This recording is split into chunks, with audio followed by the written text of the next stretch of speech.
안녕하십니까. 오정근의 쏙쏙 경제 오정근입니다. 오늘은 4월 5일 월요일 아침입니다. 제디의 그 라일락 꽃을 가져왔습니다. 라일락, 4월이면 라일락 향기가 은은한 그런 아름다운 계절입니다. 오늘 4월 5일 아침에 경제기사 해설을 시작하겠습니다.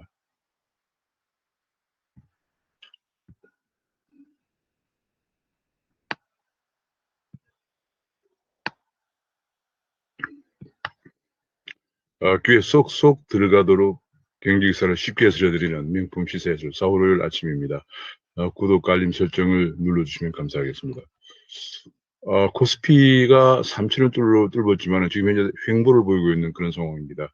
지금 현재 특별한 호재가 없는 속에서 3,000선을 지금 한 달째 지금 횡보를 하고 있는 그런 상황인데요.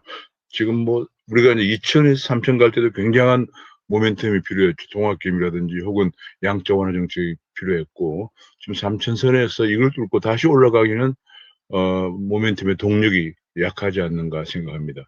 거의 2,000에서 3,000 가는데도 2,000대를 한 10년 넘게 지속하다가, 그 다음에 이제, 이번에 작년에 동학개미의 그 투자 붐을,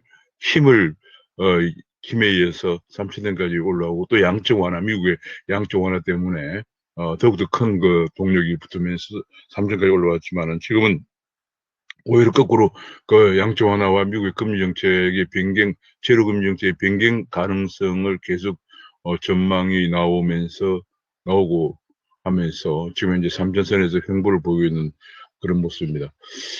그런 가운데서 그동안에 변신을 시도했던 7대 기업의 주가가 96% 올랐다는 얘기가 분석이 나왔습니다. 근데 삼성전자의 주가가 47% 오르고 현대자동차가 85% 오르고 등등 이렇게 삼성, 현대, SK, LG, 롯데, 포스코, 한화 등 해서 주요 이 어려운 시기에 코로나19 어려운 시기에 과감한 투자로 변신을 시도했던 기업들의 주가가 많이 올랐다. 그렇게 그런 분석이 나왔습니다. 또 덧붙여서 앞으로 지금 이제 전 세계적으로 반도체 쇼티지 현상이 크게 큰 문제로 대두되고 있습니다만은 지금 이제 반도체 쇼티지 현상이 최소 2년은 더 갈 거다. 특히 이제 반도체 공장을 하나 짓는 데는 2, 3년씩 걸립니다. 그리고 공장 하나에 20조 원씩 내외, 심지어는 많게는 30조 원까지 드는 초대형 투자이기 때문에 아무나 투자하기가 쉽지 않고 또 거기다가 아주 초격차 기술을 유지해야 하는 그런 상황이기 때문에 새로운 기업의 진입이 만만치 않은 그런 분야입니다. 그래서 삼성전자와 SK하이닉스, 미국의 마이크론의 빅3, D램 빅3가 앞으로 초보항이 2년은 더 갈 것이다. 그런 전망이 나오고 있습니다. 지금 D램 시장이 지금 2021년에 약 800억 달러에서 2022년에는 1,040억 달러까지 증가할 것이다. 그런 전망이 나오고 있는 가운데 삼성전자의 D램 점유율이 42%, SK가 29%, 마이크론이 23%를 점유하고 있습니다. 게다가 지금은 약간 주가가 횡보를 보이고 있는 가운데 슈퍼리치들이 ETF 상장 지수 펀드에 많이 몰리고 있다. 그런 분석이 나오고 있습니다. 이 상장 지수 펀드의 지금 현재 지수의 순자산 가치가 56조, 약 종목 수가 467개 정도 되는 것으로 최근에 조사가 되고 있습니다. 이거는 이제 한국뿐이 아니고 해외에서도 상장 지수 펀드에 많이 투자를 하고 있다. 그런 얘기가 나오고 있습니다. 지금 해외에서 고액 자산 포트폴리오 ETF 비중이 18%까지 올라가고 있고요. 특히 이제 고액 연도별 ETF 매수 잔액이 계속 지금 이제 최근 2021년에 7,630억 달러까지 올라가고 있다. 30억 원까지 올라가고 있다. 그런 얘기입니다. 그래서 점점 이제 주가가 이렇게 약간 불확실성을 많이 보이고 있을 때는 그 지수 펀드에 많이 투자하는 그런 경향을 보이게 되는 분석이 나왔고, 또 지수 펀드의 경우에는 요즘은 한국 같은 경우에는 소비자 보호법에 의해서 그 펀드라든지 여러 가지 그런 가입하는데 설명하는 데에도 30분에서 1시간 정도 걸린다고 합니다. 또 직접 가서 또 설명을 듣고 또 녹취를 해야 되는데 이 지수 펀드는 그럴 필요가 없이 MTS로 매수만 누르기만 하면 가능하다. 그런 그 편리함 때문에 더 많이 증가하고 있는 것으로 보여집니다. 미국 같은 경우에 지금 바이든이 2,300조 원의 뉴딜, 2억 2,500억 달러, 한국 돈은 2,300조, 이 2,300조이 얼마나 큰 돈이냐면 우리나라 예산의 거의 한 4년치에 해당되는 어마어마한 규모죠. 이 규모가 어디에 투자되는지를 살펴보는 것이 중요하다.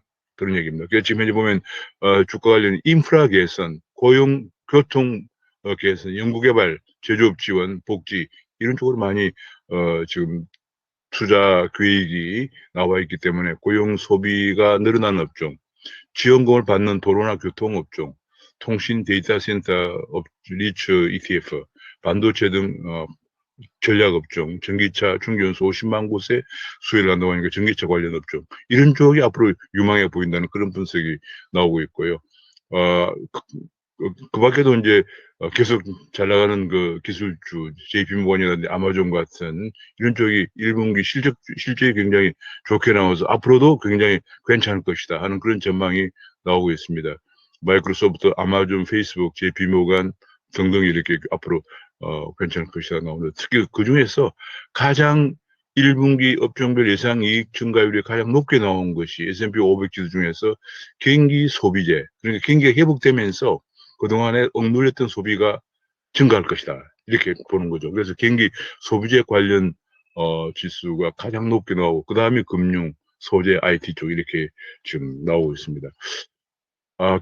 그런 가운데 현재 지금 우리나라에서 서학개미 외국에 투자하고 있는 특히 미국에 투자하고 있는 서학개미들의 숫자가 지금 300만 명을 돌파했다는 겁니다. 현재 우리나라 국내 주식 개인 투자자도 914만 명이거든요. 그러니까 성인들의 3분의 1이 주식에 투자하고 있는 국민 주식 시대가 열리고 있는데 또 300만 명 정도가 해외에 투자하고 있는 서학개입니다. 그런데 지금 문제는 국내 투자일 경우에는 대주주 한 종목에 10억 원 이상 보유한 투자자에 대해서만 그 수익에 대해서만 세금을 부과하는 데 비해서 서학개미들 경우에는 연간 250만 원 이상의 250만 원 이상의 이익이 나면은 바로 22% 세금을 부과한다. 이것이 형평성에 문제가 있다. 그런 비판들이 계속 나오고 있습니다.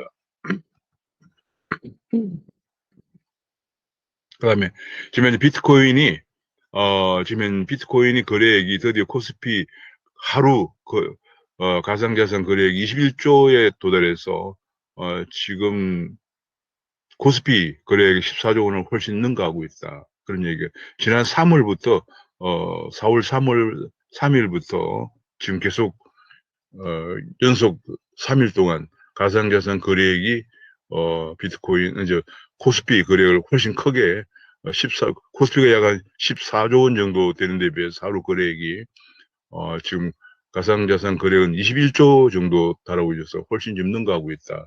그런 분석이 나오고 있습니다. 한국이 굉장히 지금 암호자산에, 그러니까 어제도 제가 심정부수를 통해서 말씀드린 것처럼 지금 2030이 거의 한 60%가 그 가상자산 투자자의 연령별 비중이 2030 약 60%, 40까지 포함하면 2030, 40 약 80%를 차지하고 있는데, 이 사람들이 지금 굉장히 지금 부동산 가격이 너무 올라가면서 약 패닉 상태에 빠진 상태에서 집을 사기는 힘들고 해서 주식에 이렇게, 서학개미회도 300만 명이고, 그 다음에 국내에도 약 915만 명 정도 국민 주주 시대를 열어가는데 주가가 약간 좀 횡보를 보이고 있는 그런 상황이기 때문에 암호자산에 많이 몰리고 있는 것 같습니다. 지금 현재 아침에 비썸 지수를 보면은 비트코인 가격이 7,298만 원을 기록했고요. 이더리움이 258만 원을 기록했어요. 지금 했습니다. 지금 전체적으로 보면은 이제 추세를 보면은 대체로 지금 아침에 제가 체크해 보니까 약 7,374만 8천 원을 기록하고 있습니다. 이 차트에서 보시는 것처럼 좀 오르락내리가면서 추세적으로 올라가는 그런 모습을 보이고 있고요. 이더리움도 지금 역시 추세적으로 올라가는 그런 모습을 보이는데 최근에 이더리움 가격이 디파이 열풍을 타고 좀 더 비트코인보다 가격 상승 폭이 좀 가파른 그런 모습을 보이고 있습니다. 지금 전체적으로 본다면 비트코인 가격도 지금 최근에 이쪽에 오른쪽에 있는 지난 일주일간의 그림을 보면은 약간 횡보하는 가운데에서 좀 가고 있고, 최근 들어서 조금 더 하락하는 그런 모습을 보이고 있습니다. 약간 조정되고 있는 모습을 보이고 있습니다. 이더리움도 마찬가지로 이더리움은 좀 더 가파르게 올라가고 오면서 어제 오늘 조금 조정되고 있는, 어제 그저께 좀 조정되고 있는 그런 모습을 보이고 있고요. 그다음에 바이낸스 코인이라고 해서 최근에 B2B 거래에 새로운 메인넷인 바이낸스 코인도 지금 똑같은 그런 올라가는 그런 모습을, 좀 더 가파르게 올라가는 그런 모습을 보이고 있고요. 최근에 비자 카드가 금년에 시범적으로 결제에 사용하겠다고 밝힌 USDT 같은 경우에, 이게 이제 같은 경우에도 이 스테이블 코인이죠. 코인도 바로 그 얘기가 나오면서 주가가 좀 급등했다가 조금 하락하는 그런 모습을 보이고 있고요. 폴카닷이라고 해서 블록체인 간에 정보를 교환할 수 있는 새로운 또 메인넷 코인인데요. 이것이 굉장히 좀 주목을 받고 있는데 많이 지금 올라가고 있는 그런 모습을 보이고 있습니다.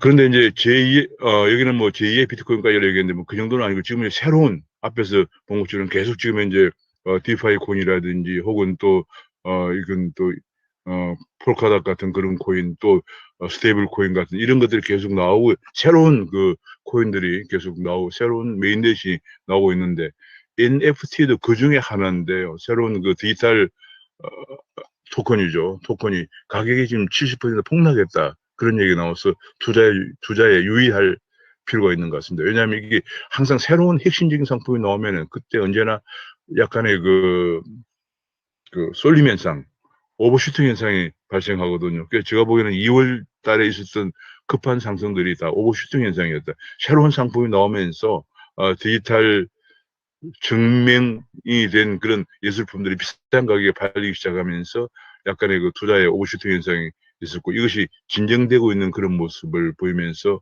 가격이 하락하고 있으니까 추가적인 추격 투자는 유의해야 될 것으로 판단됩니다. 그래서 제가 그쪽에 NFT에 관련 코인들의 가격 동향을 살펴봤는데, 대체로 보면 가격들이 지금 하락하고 있는, 그러니까 처음에 2월 초에 급등했다가 지금 하락하고 있는 그런 모습을 보이고 있습니다. 지금이 제일 큰 문제가 한국에서는 이게 역시 코로나19인데요. 지금 5일째 500명대를 유지하면서 지금 코로나 발생이 대유행이 시작되는 것이 아닌가, 4차 대유행이 오는 것이 아닌가, 그런 우려가 커지고 있고요. 방역당국에서는 이대로 가면은 확진자가 1000명이 넘을 수도 있다 하는 담화를 발표를 하기까지 했습니다. 지금 4차 유행에 갈림길이 있었다. 그런데 백신 접종은 1.8%밖에 되지 않고 있어서 일상 회복이 점점 멀어지고 있다, 그런 얘기가 나오고 있습니다. 참 안타까운 얘기인데, 백신이 지금 접종 일정을 139만 명, 특히 이제 교사나 환자같이 꼭 필요한 필수 접종 인력에 대한 접종을 앞당기고 있는데, 백신이 제때 들어올 수 있을지 불투명하다, 그런 얘기가 지금 나오고 있고요. 지금 4차 대유행을 앞두고 변이 바이러스 문제가 계속 대두가 되면서 앞으로 코로나19와의 싸움은 장기전이 될 것으로 보인다, 그런 얘기가 나왔습니다. 지금 국내 백신 확보에 계속 빨간불이 켜지면서 심지어는 러시아산이나 중국산까지도 도입하는 문제를 거론하고 있다는 보도가 나왔습니다.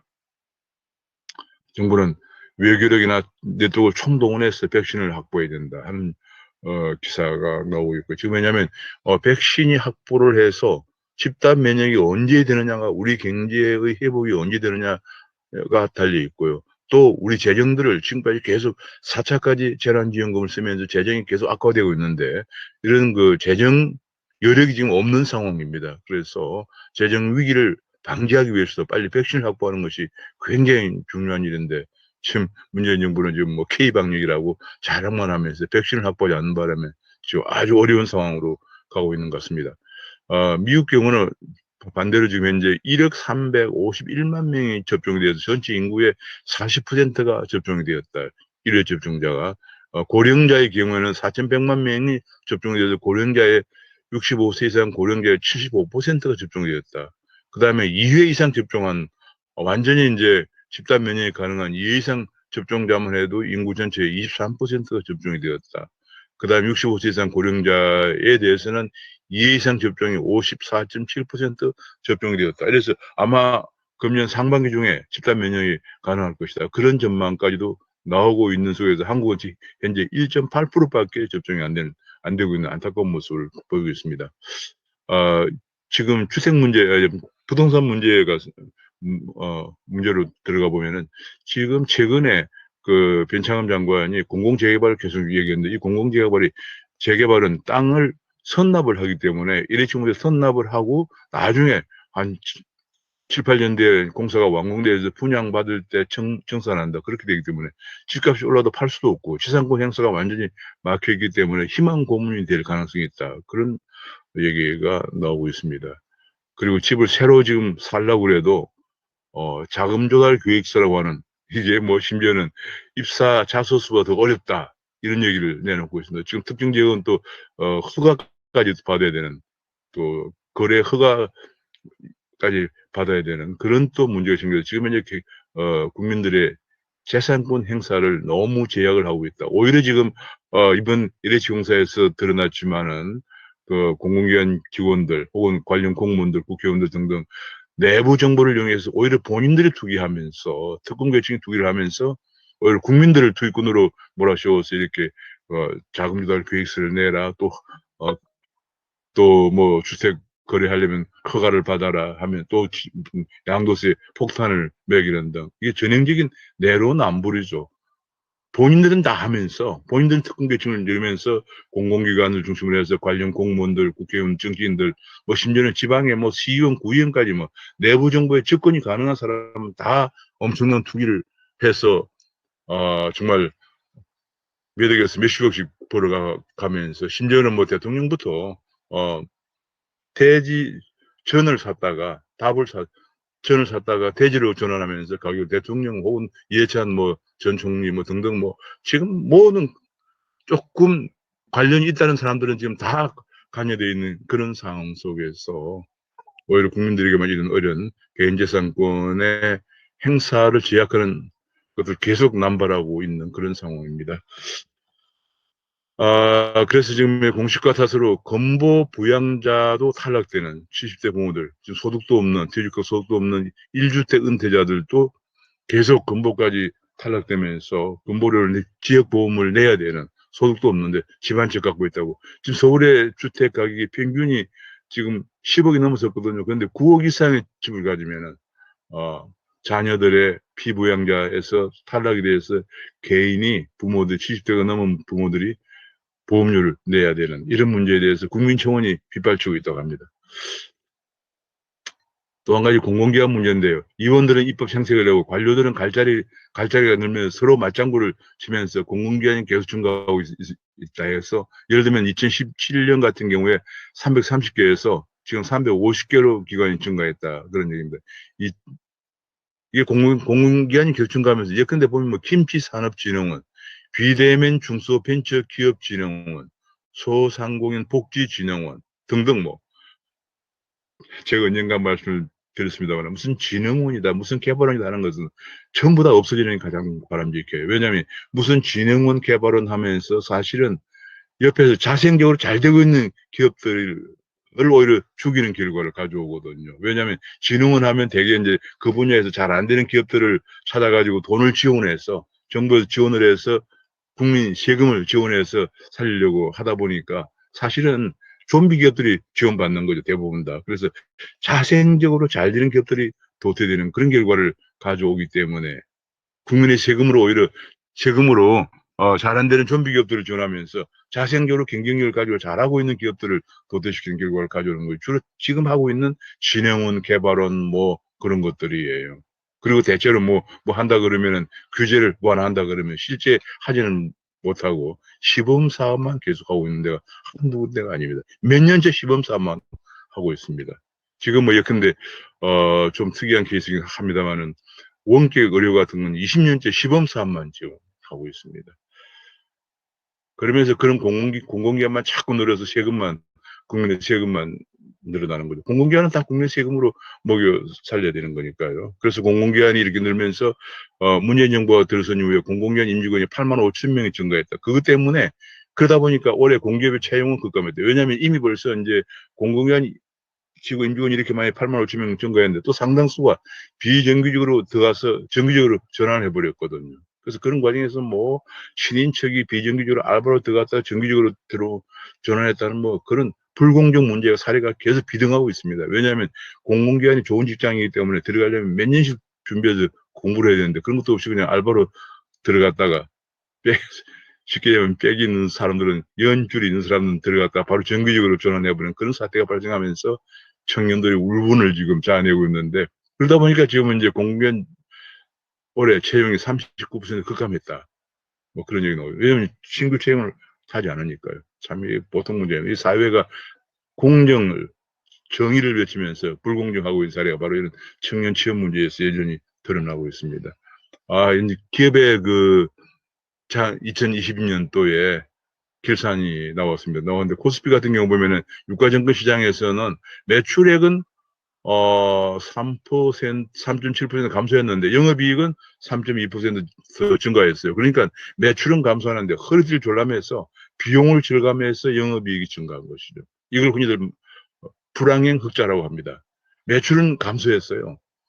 불황 때문에. 그런데도 내부적으로 퀄리티를 졸라매서 영업이익이 증가하는 그런 정말 안쓰러운 모습을 보였습니다. 그런 가운데서도 지금 이제 코스피 영업이익이 반도체 투톱을 빼고 나면은 투톱 빼고는 오히려 10% 감소했다. 그런 분석이 나왔습니다. 지금 이제 우리나라의 코스피 기업들이 한 500개가 넘는데 이 500개 넘는 기업들이 지금 투톱이라는 게 이제 SK와 삼성전자와 SK죠. 이걸 빼고 나면은 597곳의 영업이익이 코스피가 상장된 기업이 597개입니다. 597개 기업 중에서 2개를 빼고 나면 오히려 영업이익이 10% 줄었다. 이런 착시 효과에 대한 분석이 나와 있습니다. 삼성전자와 SK는 과감한 투자로 굉장히 코로나라고 하는 불확실성 속에서도 과감한 투자로 성과를 냈다. 그런 얘기가 나오고 있고요. 그 다음에 이제 코스닥 같은 경우도 보면은 코스닥은 매출액도 3.4% 증가하고 영업이익도 12.1% 증가한 것으로 나왔는데 영업이익이 12% 증가했지만 실적은 양극화가 더 심해졌다.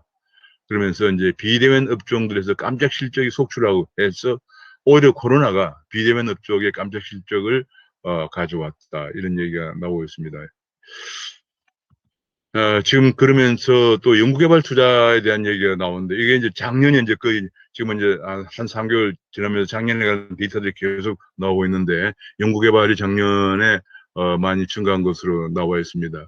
그런데 연구개발 상위권을 보니까 삼성전자가 21조 2천억을 연구개발비를 투자했습니다. 그러니까 전체 연구개발비의 그 절반을 삼성전자 혼자서 한 것입니다. 그 다음에 LG전자, 그 다음에 1위와 2위 차이가 너무 나는데요. 삼성전자가 21조 2천억을 연구개발을 투자하고 LG전자가 4조를 투자하고 SK하이닉스가 3조를 투자하고 뭐 현대가 3조 등등입니다.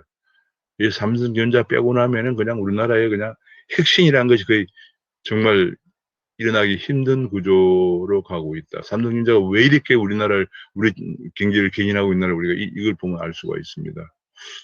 참 대단합니다. 예, 삼성전자 작년에 증가 규모를 보더라도 삼성전자가 작년에 증가한 것만도 재작년에 비해서 1조 원이 증가했다. 나머지 이제 2위는 SK하이닉스인데 2,900억 원, 네이버 2,300억 원, 뭐 전체 규모 21조나 증가액에서 뭐 타의 추종을 불허하는 독보적인 위치에서 우리 경제를牽인해 가고 있는데 지금 뭐 삼성전자에 대한 구박과 규제와 사법적인 그 압박이 뭐 정말 사면초가입니다. 정말 안타까운 일이 아닐 수 없습니다. 그래서 글로벌 투자는 수준에 못 미치고 있지만 삼성 착시 효과를 빼면 더 그렇다. 그런 얘기가 나오고 있고요. 지금 현재 외국에서는 특히 반도체 산업을 육성하기 위해서 투자세 공제가 미국은 40%까지 투자세 공제를 투자액에 대해서 40% 세액 공제를 해준다는 얘기죠. 대만도 15% 투자세 공제를 해주는데 한국은 3%밖에 안 하고, 그것도 대기업은 1%라고. 참, 우리나라 기가 막힌 나라입니다. 이렇게 우리 경제를 이끌어가고 있는데도 투자세 공제가 대기업은 1%, 신성장 기술만 3%다. 뭐 이런 얘기 나오고. 미국의 40%, 대만의 15%, 투자를 독려하는 데 비해서 우리는 이게 전반적으로 우리 사회가 빨리 지금 정말 제가 좌파의 광란의 질주를 멈춰라라고 말하고 싶습니다. 기업을 전부 다 반기업으로, 기업은 공적으로 생각을 하는 그런 좌파적인 인식 때문에 이런 일이 나오는 거거든요. 근데 이제 우리는 거의 915만 명이 주식 투자를 하고 있습니다. 반기업은 곧 반국민이에요. 이제 좀 시대가 바뀌었다는 걸 좌파들도 인식을 해야 한다고 생각을 합니다. 쿠팡이 미국에 상장하면서 엄청난 효과, 100조 원의 기업 가치를 달성하면서 그 나비 효과가 계속 이제 이커머스들이 몸집 분리 경쟁을 하고 있는데, 쿠팡 다음에 이제 이베이 코리아, 네이버, 롯데온 등등 계속 뒤따라가고 있는데, 지금 현재 그뿐이 아니고 현재 전문몰, 작은 전문 몰들도 지금 굉장히 진격을 하고 있다. 그런 얘기가 나오고 있습니다. 뭐 무신사라든지 올리브영 같은 그런 전문몰들, 작은 전문몰들의 그 이커머스도 지금 약진을 하고 있다. 그런 얘기고. 심지어는 최근에 더욱더 이제 혁신을 하기 위해서 강남 논현도 한복판에 물류센터를 만들어서 메시 코리아라는 데서는 3시간 이내 배송을 시동을 지금 한다. 이런 얘기가 지금 보도가 되어 있습니다. 지금 그러니까 이게 물류 쪽에서 엄청난 혁신이 지금 진행 중이라는 것을 알 수가 있습니다. 우리 기업들은 이렇게 가만 놔두면 너무 잘하는 거예요. 규제만 안 하고. 안 하면 너무 잘합니다. 뭐 도와달라는 얘기 아니에요. 규제만 안 해도 되는 거예요. 68개 업종이 회사가 연봉이 1억 원이 넘었다는 보도가 얼마 전에 나왔는데 그 68개 8개 회사들의 연봉 1억 원, 특히 1위가 셀트리온 헬스케어였거든요. 한마디로 말해서 기업의 혁신이 고액 연봉을 가져왔습니다. 셀트리온 헬스케어는 거의 연봉이 한 1억 한 7, 8천만 원 정도 됐던 걸로 기억이 납니다. 이게 혁신이 가져오는 것이지 강성 노조가 가져오는 게 아니다 하는 걸 지적하고 있습니다. 외국에서는 민관이 스크럼을 짜고 한 힘이 되어서 지금 기술 패권을 장악하려고 애를 쓰고 있는데 한국은 계속 규제만 하고 있다는 안타까운 얘기가 나오고 있습니다. 지금 현재 미국과 유럽에서는 미국 같은 경우는 반도체 예를 들면 250조를 지원한다는 얘기가 발표되었고 EU에서도 2030년까지 세계 반도체 시장의 20%를 점유하겠다는 야심찬 계획으로 지원하고 있는 데 비해서 우리는 계속 규제하고 세금 부과하고 또 강성 노조가 판을 치고 심지어는 뭐 해고자 실업자도 노조원이 되어서 사업장을 증거해서 파업하는 것도 허용한다는 법이 통과되었고 지금 시행만 이제 남았습니다. 시행만 남아 있고요.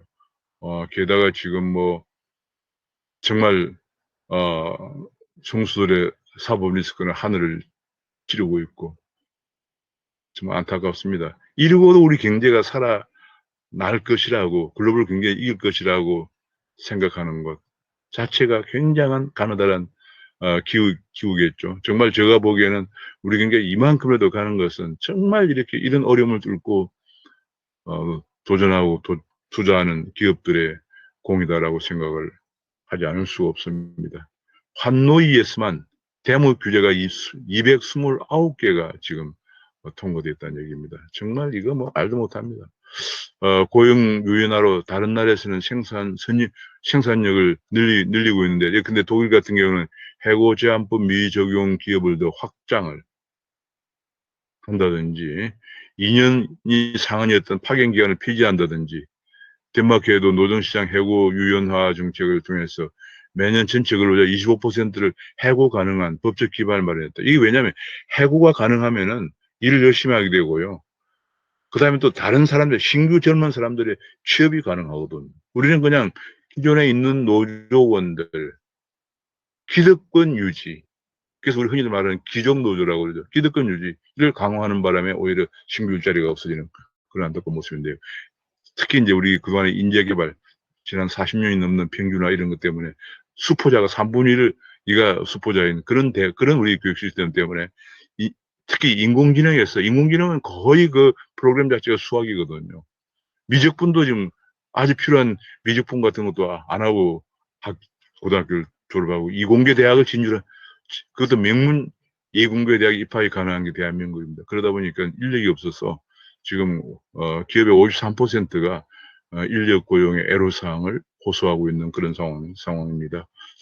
쌍용차가 이번에 이제 거의 아마 법정 과제로 가는 것 같습니다. 지금 현재 이 쌍용차가 가장 큰 문제가 과거에 그 중국에서 인수해가면 쌍용차의 기술만 가져가고 다시 버렸거든요. 그거를 이제 인도의 마인드라가 다시 인수했다가 계속 뭐 지금 흑자를 내지 못하고 지금 계속 적자를 내면서 마인드라도 손을 들면서 미국 업체가 인수하는 것이 했는데 미국 업체도 뭐 도저히 인수를, 한국의 강성 노조에 누가 선뜻 나서기가 굉장히 힘든 상황이죠. 결과적으로 지금 총부채가 총자산이 1조 7천억인데 총부채가 1조 8천억에 달해서 자산을 다 팔아도 부채를 갚지 못하는 그런 상황에 도달해서 지금 2만 여 명이 실직이 될 것이냐 하는 그런 문제가 있고, 또 협력업체 실직 문제도 또 있고 이렇지만은 지금 현재 계속 비를 낼 수 없는 상황이거든요.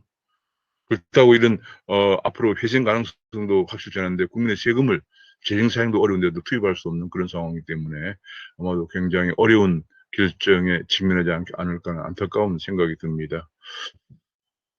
중소기업들은 지금 이제 돈줄이 없어서 그 대출로 버틴다. 그래서 보면 5대 은행의 대출이, 대기업은 주로 이제 주식시장에서 자금을 조달하기 때문에 대기업들은 다 주식이나 채권을 발행해서 자금을 조달해서 중소기업이나 개인 사업자, 특히 개인 사업자 대출이 2조 원, 2조 5천억에 달한다는 그런 분석이 나왔습니다. 게다가 더 큰 문제는 다중 채무자, 개인 사업자들이 여기저기 다중 채무자들의 그 대출자 수가 19만 명에 달하고 있다. 그러니까 은행 한 군데가 아니고 몇 군데에서 대출받는 거 다중 채무자, 그만큼 어렵다는 얘기죠. 그래서 이것이 부실화될 우려가 지금 커지고 있다. 대출액이 129 억 원이죠. 예, 이거 뭐 조 원이군요. 129조 원에 달하고 있다. 그런 얘기입니다. 다중 채무 대출면도 129조 원이다. 다급변경금융위에서는 인터넷은행에 중금리 대출 계획을 내라, 뭐 이런 얘기를 했는데, 계획을 내라고 되는 게 아니고요. 이 중금리 대출이 가능하려면은 K뱅크나 카카오뱅크 등 인터넷 은행들이 심사 분석할 수 있는 빅데이터가 가능해야 돼요. 중국에서는 지금 현재 제가 중국을 마이뱅크를 방문했었는데, 마이뱅크에서는 10만 개의 데이터를 이용해서 신용 분석을 하기 때문에 중금리 대출이 가능하다는 거죠. 왜냐하면 10만 개의 데이터를 이용하면은 그 사람이 대출을 한 돈을 갚을 수 있는 사람인지 아닌지를 식별하는데 거의 오차가 없다는 거예요. 근데 우리나라에서는 그저 몇 개 안 되는 데이터를 가지고, 뭐 100개도 안 되는 데이터를 가지고 지금 신용 분석을 하니까 이게 뭐, 그럼 중국은, 제가 그래서 다른 나라도 한번 체크해 봤어요. 미국이나 이런 데, 홍콩 같은 데서도 인터넷은행들이 되게 8만 개 정도 데이터를 가지고 인공지능으로 분석을 해요. 신용 분석을. 근데 우리는 그런 상황이 안 되도록 데이터나 모든 걸 규제를 해놓고 나서 중금리 대출 계획만 내라고 한다고 다그친다고 되는 게 아니지 않습니까? 그런 부분을 금융당국이 좀 알았으면 좋겠습니다. 한 가지 반가운 소식은 지금 청년들이 집장만 하는데 너무 어려운데 40년 초장기 모기지가 나온다. 그런 얘기가 나왔습니다. 그러니까 이제 미국 같은 데가 다 그렇게 하고, 유럽 같은 데가 청년들이 이제 다운 페이먼트라고 한 20%만 준비되면 나머지 한 80%는 뭐 3, 40년의 장기 모기를 빌려가 집을 장만하게 되죠. 우리가 이제 그런 시대가 올 가능성이 커지고 있는 것 같습니다. 뭐 좀 더 두고 봐야 되겠지만 그런 것 같습니다. 그런데 문제는 가계부채가 너무 늘어나고 있습니다. 가계가 일자리가 없어지면서 소득이 줄어드니까 처분 가능 소득 대비 가계부채 비율이 175%까지 올라갔습니다. 이렇게 되면 소비를 거의 못하는 거예요. 오히려 소비는 그냥 빚도 제대로 갚을 여력이 없어지는 거죠. 정말 큰 문제인데 문제가 아닐 수 없습니다. 이게 175%, 2016년에도 149%였는데 이게 175%가 올라갔다는 거예요. 계속 가계부채가 늘어나면서 가계 소비 여력을 옥죄고 있습니다. 이것이 굉장히 큰 문제입니다. 이것이 장기 불황의 원인이라는 것을 어빙피쉬 같은 유명한 학자들이 계속 지적을 하고 연구를 해왔습니다만, 우리나라는 뭐 이런 문제에 관해서 정말 거꾸로 가고 있는 그런 모습입니다. 그러면서 계속 서민금융만 강조합니다. 서민금융 강조해서 서민금융 뭐 재정이 없죠. 그러니까 은행에다가 뭐 한 2천억씩 출자라고 했는데 정부는 보증은 70%만 서겠다. 한마디로 금융 기관들 보고 담당해달라. 그런 얘기죠. 이렇게 되면 말이죠. 우리나라 이제 금융회사라고 해서 우리나라 기업들이 아니에요. 근데 국민은행 같은 경우는 80% 정도 외국인이 소유하고 있습니다. 잘못하면 국가 투자자 소송까지 갈 가능성도 있어요. 왜냐하면 민간 기업인데 정부에서 서민금융이라는 이름으로 출자를 하라고 그러고 보증 다 못 쓰겠다고 그러고 그러면 그것이 외국인들이 볼 땐 투자자 입장에서는 피해를 보는 거거든요. 그리고 이것이 금융산업 발전에 바람직하지가 않습니다. 그런 문제가 그다음에 이제 광물 쪽에서 최근에 아프리카 니켈 광산에 지난 코로나 때문에 사정이 어려워지면서 지금 국내 주요 투자자인 포스코에서 지금 투자를 회수하려고 오히려 투자를 더 해야 되는데 발을 빼려고 하는 그런 일이 이제 보도가 됐는데 참 큰 문제인데요. 지금 왜냐면 이것이 마다가스카르에 있는 암바토비 니켈 광산인데 이 마다가스카르의 암바토비 니켈 광산은 세계 4위의 매장량을 갖고 있는 니켈 광산인데요. 이게 지금 우리가 굉장히 오래전부터 투자를 했거든요. 지금까지 2조 원 정도 투자를 했는데 이게 왜냐하면 앞으로 전기차 배터리에 필요한 니켈, 코발트 매장량을 갖고 있는 보물 광산이거든요. 그래서 이제 한국광물자원공사하고 포스코나 이런 데서 투자를 해서 한국이 컨소시엄을 가지고 27.5%를 보유하고 하고 있고 또 운영자로도 참여하고 있는데 이것을 지금 문재인 정부 들어서 적폐청산 차원에서 구정권이 MB 정권이 받은 거니까 적폐다. 그래서 매각을 지금 추진 중이니까 당연히 매각 추진 중인 회사에 포스코가 거기에 돈을 더 투자할 리가 없는 거죠. 뭐 이건 뭐 다 그냥 뻔한 거예요. 매각을 하고 있는데 거기에 누가 투자를 합니까? 근데 문제는 이것이 이제 매각이 되고 나면 지금 아마 일본 회사에서 눈독을 들이겠다고 그러는데 왜냐하면 앞으로 이 전기차 배터리에 굉장히 중요한 니켈, 코발트를 세계 4위의 매장량을 갖고 있는 광산이거든요. 보물 같은 그런 광산인데 정말 이거 안타깝습니다. 우리나라 이렇게 그냥 전 정권이 하면은 국내에 지금 굉장히 중요한 것도 무조건 매각하고 처분하고 적폐란 딱지를 붙여가지고 그리고 생긴 한국광물자원공사의 후신으로 생긴 한국광해광물공사는 북한에 석탄을 개발하는데 지원한다. 뭐 이런 얘기를 하고 있습니다. 도대체 어디로 간다는 건지 모르겠습니다. 중국에서는 계속 테크 기업을 옥죄면 지난번에 마윈이 알리바바 엔터그룹이 홍콩에 상장하려고 그러다가 마윈이 말을 좀 잘못했죠. 중국 뭐 금융은 전당포 수준이다. 뭐 이런 얘기를 하는 바람에 중국 당국의 비유를 거슬리면서 엔터그룹 홍콩 상장이 무산되고요. 그대로 계속 지금 현재 압박을 받으면서 텐센트도 지금 최근에 그런 문제에 봉착했고 최근에 3월 30일에 칭동그룹에 JD 테크놀로지가 상하이 증시 상장하려다 계획을 처리했다고 합니다. 지금 중국 테크 기업도 계속 지금 난항을 거듭하고 있습니다. 엊그제 열렸던 4월 1일, 4월 3일 주말에 열렸던 4월 2일은 미국에서 한미일 안보실장회의가 열리고 4월 3일은 중국 셔만, 대만을 마주보는 셔만에서 한중 외교장관 회담이 열렸습니다. 상당히 중요한 거였습니다.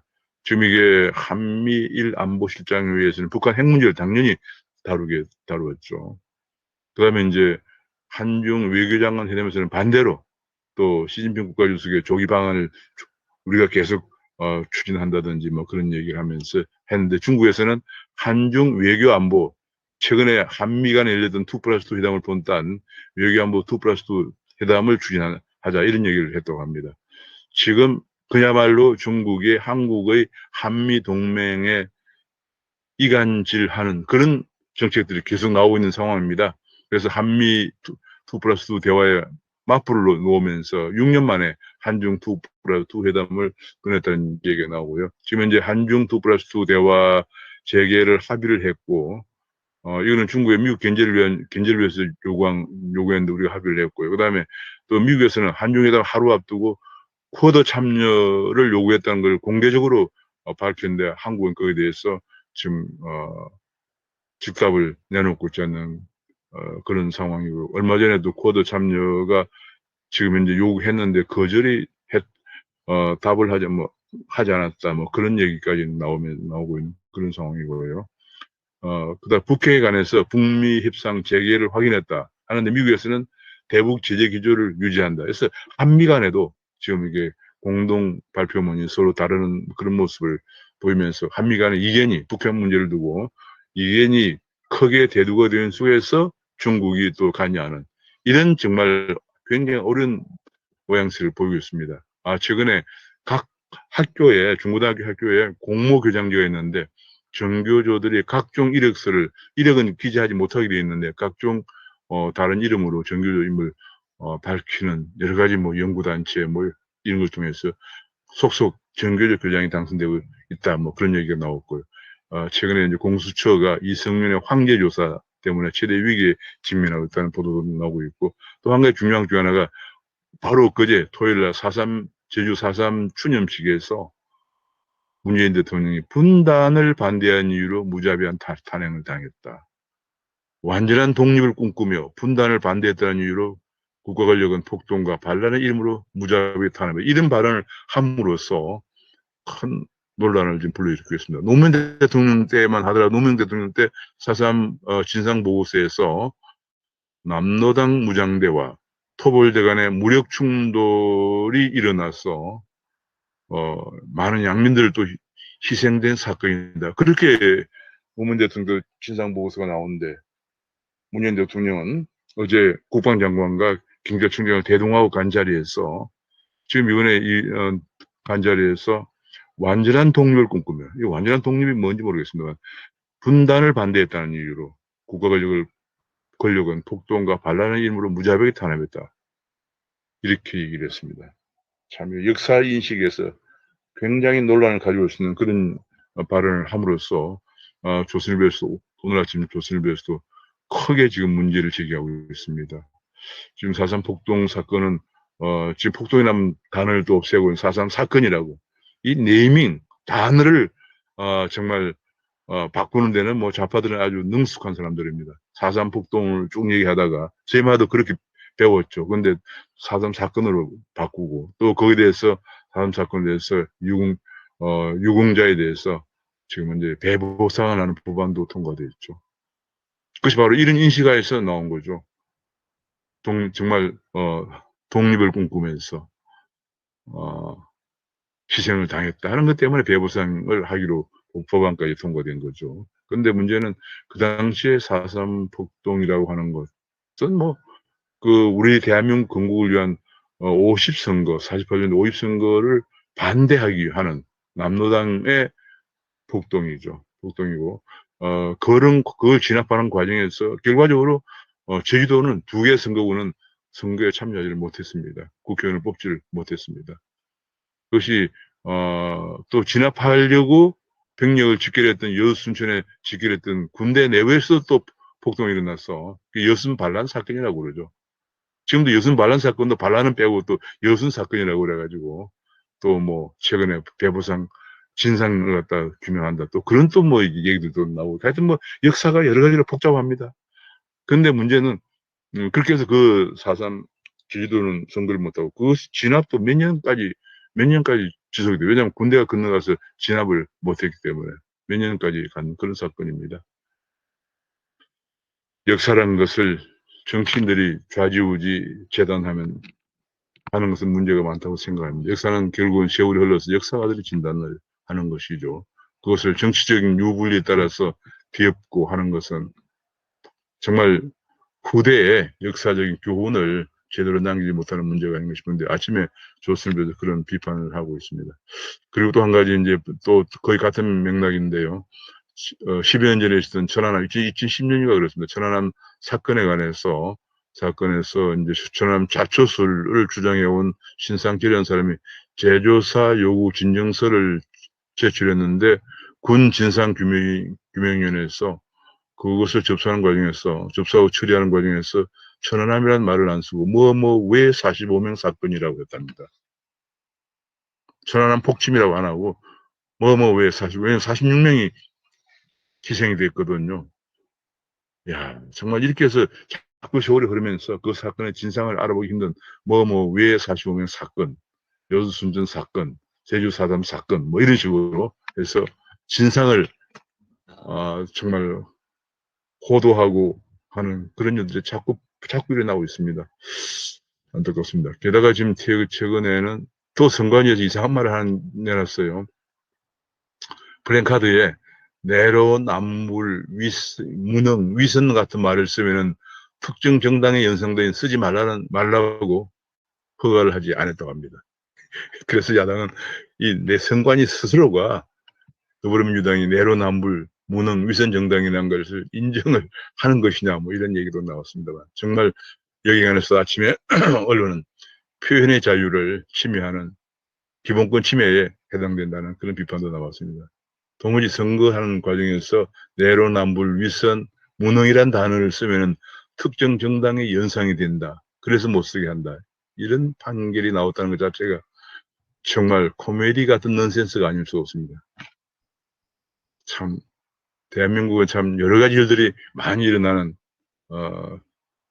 나라라고 아니할 수가 없습니다. 어떻게 보면 뭐 다이나믹하다 이렇게도 볼 수가 있는데 가장 중요한 것은 지금 이제 경제가 좀 너무 붕괴되고 있고 또 안보가 지금 굉장히 위태로워지고 있다는 거. 뭐 그런 면에서 일어난 여러 가지 몇 가지 사건들 그런 역사 인식을 가지고 보는 제주 4.3 사건, 여순 사건 또 뭐 이번에 뭐 천안함 폭침도 천안함 45 누구누구의 45인 사건 뭐 이런 식으로 사건이라는 것은 굉장히 가치 중립적인 그런 용어죠. 이런 것들이 등장하고 있는 것도 결국은 역사를 보는 인식에서 비롯된 것이 아닌가 싶습니다. 오늘은 말씀을 여기까지 마치겠습니다. 감사합니다.